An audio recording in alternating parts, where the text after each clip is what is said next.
Muy bien, vamos a comenzar con la segunda clase, el segundo módulo, lo cual, como se mencionó a finales de la clase anterior, tiene que ver con el conocimiento personal. Es un término, un concepto que, como veremos, involucra una numerosa serie de aspectos que van a ser muy importantes tenerlos en cuenta porque pueden incidir de diversas maneras en nuestras actividades financieras.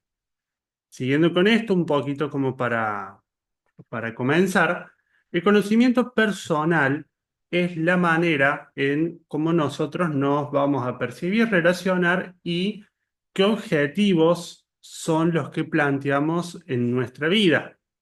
Por otra parte, esto también tiene que ver con la capacidad de conexión con nuestro pensar, sentir y actuar, y también con la validación o invalidación de nuestras particularidades o características únicas. Siguiendo un poquito con esto,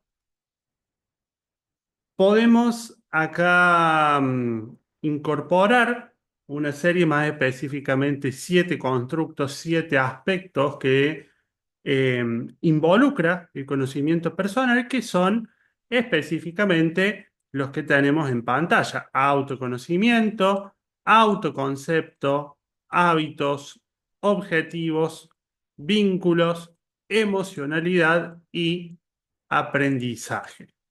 Vamos a hablar un poquito de cada uno de estos para irlos abordando y el por qué van siendo tan importantes cada uno específicamente.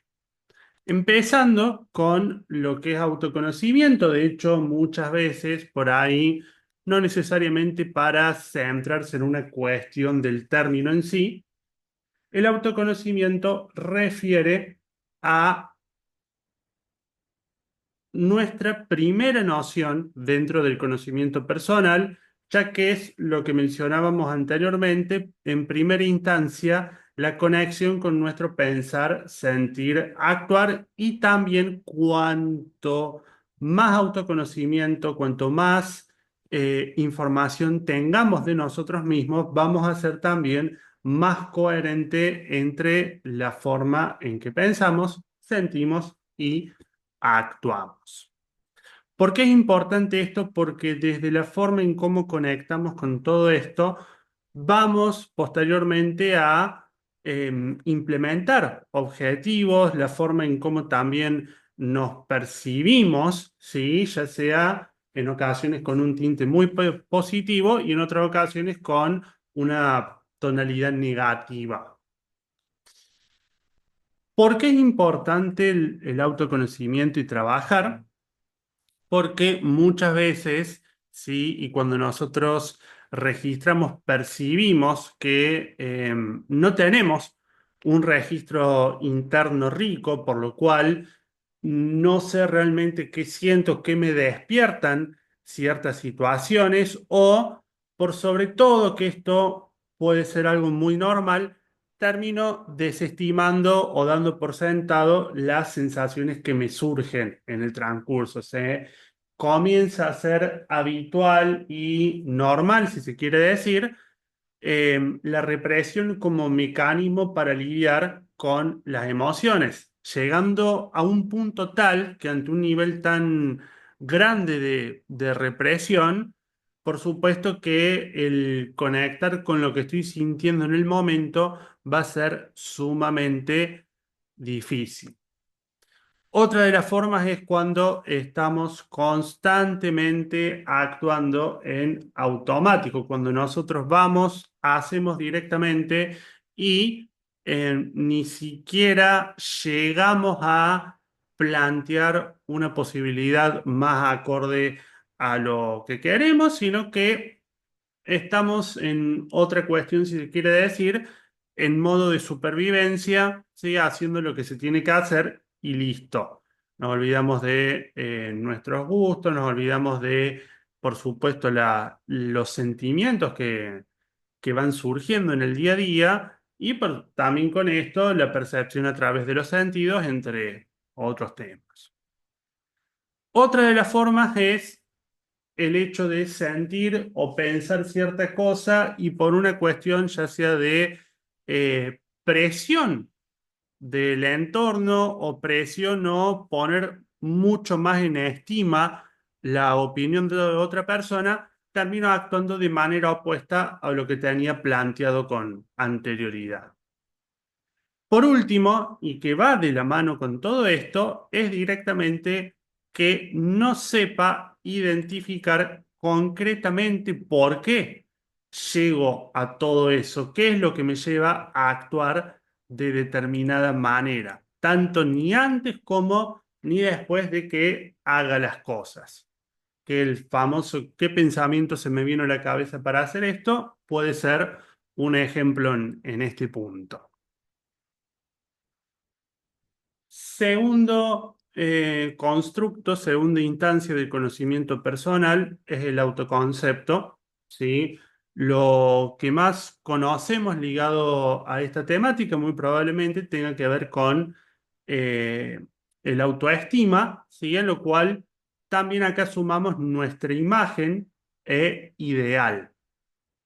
¿Sí? Lo cual, de esta forma, todo esto abarca las ideas, las opiniones, las creencias, las percepciones y los procesamientos de la información que tengo del entorno. Muchas veces a esto refiere una cuestión de que el autoconcepto no es simplemente cómo me veo a mí mismo, sino cómo siento que los otros me ven. Hoy en día, ¿sí? Si bien en toda cuestión siempre ha sido importante la cuestión de la imagen, cómo uno se ve a sí mismo, cómo siente que lo están percibiendo, ha sido un tema capital en la definición de uno mismo. Pero hoy en día, ¿sí? En nuestra percepción como individuos, el hecho, por ejemplo, de las redes, la incorporación habitual, ha generado un condicionamiento muy grande respecto a este tema, ¿sí? Estableciéndose en algún momento, ¿sí? En alguna forma, una cierta comparación a nivel inconsciente o una puesta, ¿sí? Un ofrecimiento constante de nuevos ideales que me llevan a compararme con la situación actual y en muchas ocasiones a repercutir de manera negativa en nuestra autoestima. Si vamos al ejemplo de las actividades financieras, si yo supongamos tuve un día positivo, gané un 2% de mi cuenta y voy a las redes, veo y otra persona tuvo una mejor entrada que le está mostrando y que en vez de ganar el 2% ha ganado el 5%, esa cuestión puede directamente afectar a mi imagen ya que me termino sintiendo mal con lo que anteriormente me generaba orgullo, por así decir. Por este punto hay un tema, sobre todo con el autoconcepto, que es importante trabajar o eh, indagar en las redes, porque hoy en día prácticamente todos chequeamos redes sociales, Instagram, Facebook, Twitter, Threads, etcétera. Indagar las redes sociales, pero siempre con una cuestión de disociación. ¿Por qué? Porque muchas veces también las cosas que se muestran no son la realidad. Algunas problemáticas, si lo podemos poner en oraciones específicas, ¿por qué los otros logran las cosas que yo quiero y yo no? Me veía mucho mejor a esta edad, estoy perdiendo mientras otros están ganando, por ende soy un fracaso y esto por ahí muchas veces el tema de sentir que uno le está fallando a otras personas puede venir del hecho de haber tenido su propia imagen muy realzada respecto del entorno cuando en la realidad no ocurría tal cosa. Tercer punto, los hábitos. Vamos a tener una clase específicamente ligada al tema de los hábitos y la rutina. Entran en este punto porque más allá de los hábitos productivos, beneficiosos, perjudiciales, hay un hecho que lo que hacemos día a día nos construye como personas, por ende somos lo que hacemos. No simplemente somos lo que hacemos, somos lo que sentimos y pensamos, pero la forma en cómo accionamos es una manera de definirnos constantemente. Un hábito, básicamente, es un modo especial de proceder habitualmente de manera repetitiva ante situaciones cotidianas. Todas estas acciones van a impactar sobre nuestro paradigma, es decir, sobre la concepción que tengo del mundo, mi definición propia de la realidad, y esto, por supuesto, va a implicarse sobre la forma en cómo vamos a responder ante estímulos habituales o estímulos nuevos que nos pueden llevar en ocasiones a situaciones de crisis porque no cuento en ese momento con las herramientas o los esquemas para responder a esa situación. Muchas veces sucede que ante información nueva debo implementar una nueva forma de desenvolverme totalmente contraria a lo que venía haciendo con anterioridad. Podemos definir, sin embargo, hábitos como beneficiosos o perjudiciales. Por supuesto que sí. Y para esto es muy importante la cuestión del autoconocimiento. ¿Por qué? Porque vamos a encontrar que algo es beneficioso o perjudicial en este punto, en esta asociación, si nos acerca o nos aleja de los objetivos que tenemos pactados. ¿Sí? Nuevamente, un hábito perjudicial, si vamos al tema del autoconocimiento, sería siempre obrar de manera opuesta a lo que pienso. ¿Sí? ¿Por qué? Porque ahí no estoy respetando, por ejemplo, una faceta de mi ser muy importante como los pensamientos o los modos que tengo planeados de resolver las cosas o de proceder. Por otro lado, sí, los podemos ver en una cuestión de que si no genera una valoración positiva o negativa, en términos, por supuesto, personales. Objetivos, cuarto punto, tiene que ver con las metas que tenemos en nuestra vida. Un poco esto, ¿sí? Va a tener que ver con la percepción nuevamente, ¿sí? De cómo nos sentimos en relación a si estamos cerca o lejos de los objetivos. Por supuesto, vamos a ver cómo cada uno de los elementos que refieren al conocimiento personal se involucran y se relacionan entre sí. Muy importante, por supuesto, del otro lado, para establecer objetivos, sea que los mismos estén establecidos en base a una cuestión de lo que realmente sienta, piense y haga. Por eso, en una primera instancia, tener un equilibrio de todo ello va a ser sumamente importante, va a ser totalmente determinante. Vínculos, ¿sí? Las relaciones, ¿sí? Si bien podemos plantear que la psicología o la cuestión que tiene que ver con lo anímico es puramente personal, hay un hecho, ¿sí? Sobre todo con los vínculos y como vamos a ver posteriormente con el aprendizaje, que las relaciones que tomamos desde nuestra temprana edad hasta las relaciones que vamos construyendo en el día a día son una fuente muy importante para definirnos a nosotros mismos. Son también una fuente de aprendizaje porque a través de los vínculos se determina en qué espacios me desarrollo y también, por supuesto, ante qué estímulos y qué tipos de respuestas realizo habitualmente. Muchos de estos vínculos, por ejemplo, los vínculos primarios, yendo al caso como la familia, no son elegidos, ya están dados desde temprana edad, desde nuestra infancia, desde nuestro nacimiento, pero todo lo que vamos teniendo posterior a eso forma parte de nuestra elección y constituye, por supuesto, una brújula, un estandarte en la definición de uno mismo. Van a ser una parte totalmente importante para la identidad, el cómo me defino a mí mismo. Muchas de estas cuestiones, por supuesto, vamos un ratito para atrás para terminar.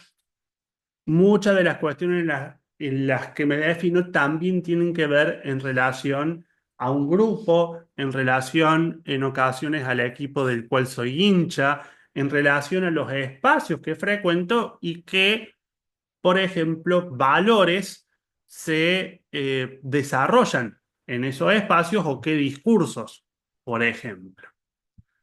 Ahora sí, pasamos a la emocionalidad. La emocionalidad, si bien contamos con una serie eh, de emociones a nivel universal que son las llamadas emociones primarias que nos son comunes a todos por el simple hecho de ser humanos, que son la ira, el miedo, la alegría, la tristeza, el asco y la sorpresa. Posteriormente tenemos emociones secundarias y emociones que son condicionadas. Por la particularidad de cada uno, ya sea también por su propio proceso de aprendizaje y los vínculos que ha desarrollado, frecuenta ciertas emociones con más intensidad que otras en el día a día, a la vez de que con algunas de estas emociones les cuesta lidiar en mayor medida.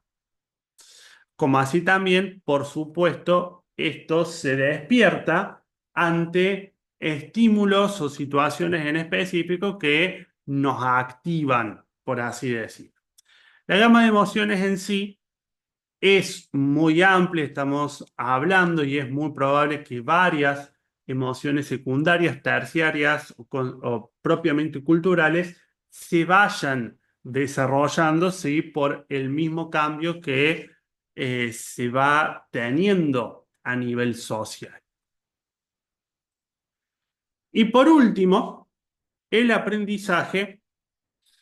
Si bien nosotros entendemos que es la adquisición de contenidos que se reflejan, sobre todo para poder hablar de un aprendizaje, es que se repercute en un cambio en la conducta, el aprendizaje también refiere a las formas, maneras de vincularnos a ideas preconcebidas que fuimos internalizando en el transcurso de nuestra vida y que a su vez ¿sí? Forman un término mencionado anteriormente que es el de paradigma. En base a lo que nosotros hemos aprendido, también construimos nuestra visión del mundo.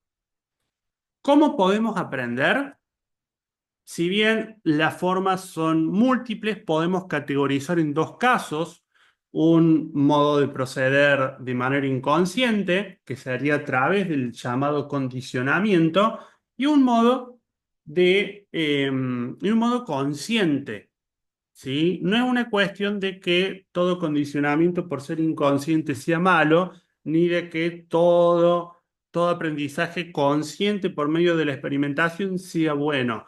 En todos estos factores, al momento de definirnos, siempre apelamos al tratarse bien, tratarse de manera comprensiva, porque muchas de las cosas también, a su vez que hoy nos definimos y que nos molestan, significan, por otro lado, modos de proceder que aprendimos, que adquirimos para lidiar con ciertas situaciones. Por eso el aprendizaje es tan importante en el conocimiento personal. Volviendo al caso, ¿qué significaría aprender por condicionamiento? Sería por una cuestión parecido al tema de hábitos. La diferencia es que el hábito lo decide uno y en este caso el condicionamiento suele ser habitualmente asociado a una idea, ¿sí? O hecho a medida de responder a una sensación agradable o desagradable. Siempre es importante que acá, en estos medios, en esta forma de aprendizaje, aparezca y despierte una emoción particular, ¿sí? Que como consecuencia y justamente a través de la repetición generalizamos dicho acontecimiento a situaciones futuras sin cuestionar. Por ejemplo, vamos a suponer, sí, vamos con este caso que siempre es el ejemplo más inmediato, sí, he estado anteriormente en tres relaciones, he estado con tres parejas y con las tres he terminado rompiendo la relación por una cuestión que o siento que me han engañado, o siento que algo, ¿sí? Similar a esos actos, al momento de involucrarme nuevamente ya voy a estar condicionado por el hecho de que me terminan engañando, por ende voy a actuar de manera condicionada. ¿Sí? Si, por ejemplo,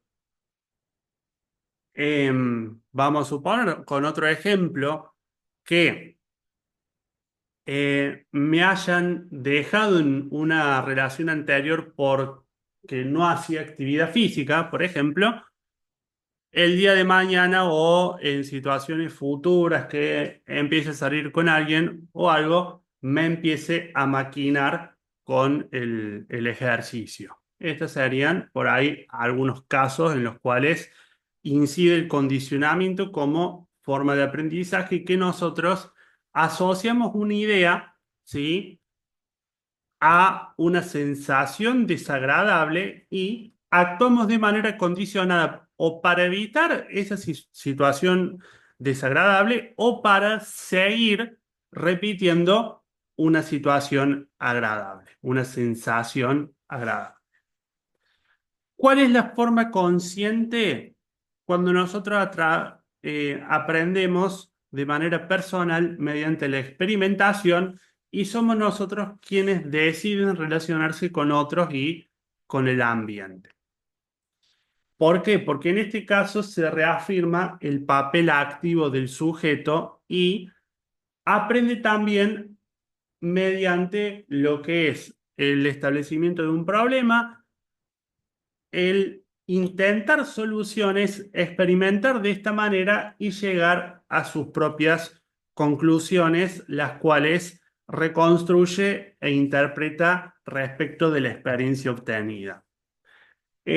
Grandes desarrollos que tienen que ver con la parte educativa otorgan un papel sumamente importante en la experiencia cuando se trata del aprendizaje. Es decir, todo aprendizaje para ser activo requiere sí o sí de la experiencia y también para priorizar ese aprendizaje se necesitan de espacios que contribuyan a la generación de experiencia. ¿Qué conflicto o qué conflictos en base a los 7 aspectos que hemos mencionado anteriormente pueden surgir respecto del conocimiento personal y por qué este termina siendo tan importante? Porque forman nuestro pensar, sentir y hacer.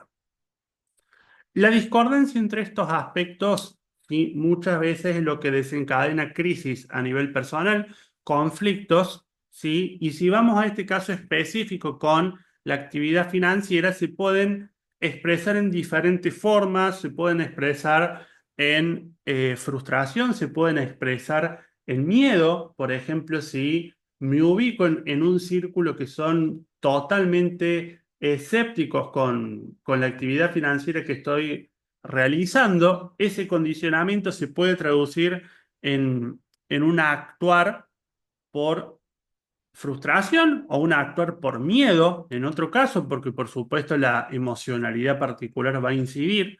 en ese momento y la interpretación va a ser personal, ¿sí? Mientras que en otros casos, ¿sí? Puede llegar a ser del extremo opuesto. Empiezo a juntarme con grupos de pares que están total 100% abocados a actividad financiera y me condicionan justamente a priorizar sí o sí la actividad con ese grupo, dejando de lado otros grupos o espacios sociales.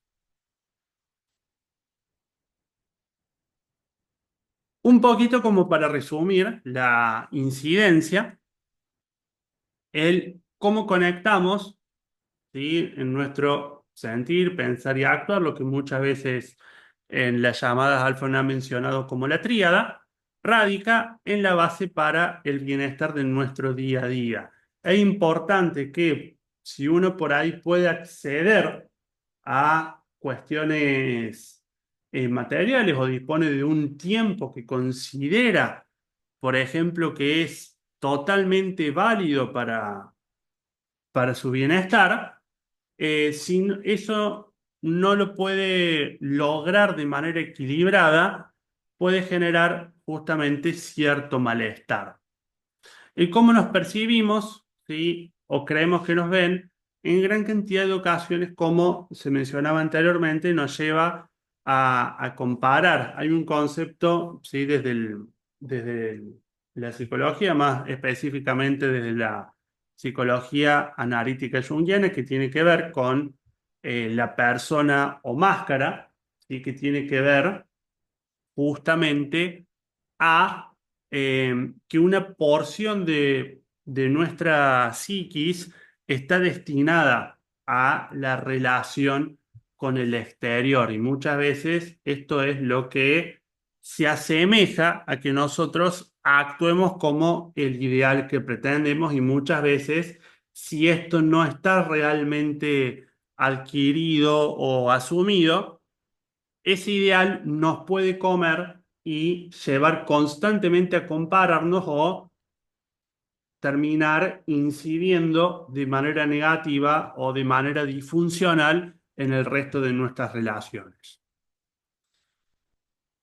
Por último, nuestros objetivos sin mediar por medio del autoconocimiento pueden terminar siendo regidos por discursos sociales, discursos de moda o discursos de ciertos grupos particulares que terminan dando una valoración condicionada acerca de lo bueno. Es decir, si se asocia el hecho de que con el trading se hace mucha plata, o sea que es muy fácil hacer mucha plata con el trading, por ejemplo, mi objetivo condicionado en ese caso va a ser, quiero hacer trading para ganar mucha plata, ¿sí? Y eso no media, por ejemplo, con el autoconocimiento de cómo me siento al hacer trading, qué es lo que voy a hacer paso a paso para llegar a objetivos con el trading y cómo planteo y qué planificación hago respecto de todo eso. ¿Cómo podemos proceder? Las formas son múltiples. Un hecho justamente que tiene que ver con el desarrollo psicológico es que no existe una forma única, si bien por supuesto hay estrategias, hay herramientas que son por supuesto evaluadas de manera estadística. El trabajo psicológico se torna necesario. Este puede ser, por supuesto, en una instancia a través del autoanálisis. Por supuesto, también que el autoanálisis termina, ¿sí? Teniendo ciertos límites porque la forma en cómo se ve uno a uno mismo lleva a en algún momento estar atravesada por condicionamientos, por ende el trabajo también con un otro, independientemente de la rama psicológica, independientemente de la actividad terapéutica, muchas veces es un paso importante para un logro acorde y equilibrado y por supuesto también que priorice el desarrollo de nuestro conocimiento personal. Siguiendo con esto, ¿sí? Y por último, Vamos a dividir esta clase en dos partes porque hay una segunda parte que hemos decidido sumar que respecta a dos test o dos modelos de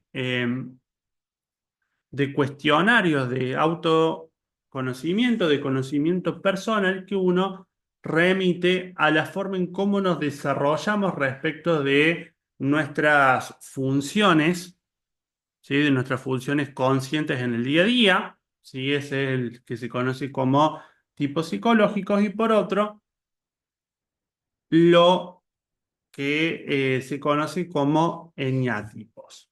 El mismo, por supuesto, va a ser subido en la semana que viene, el día martes. Espero que esta llamada les haya sido de gusto y, por supuesto, por cualquier cosa nos pueden comentar a nuestro celular utilizado para Sina. Muy buenas tardes y seguimos posteriormente con más grabaciones.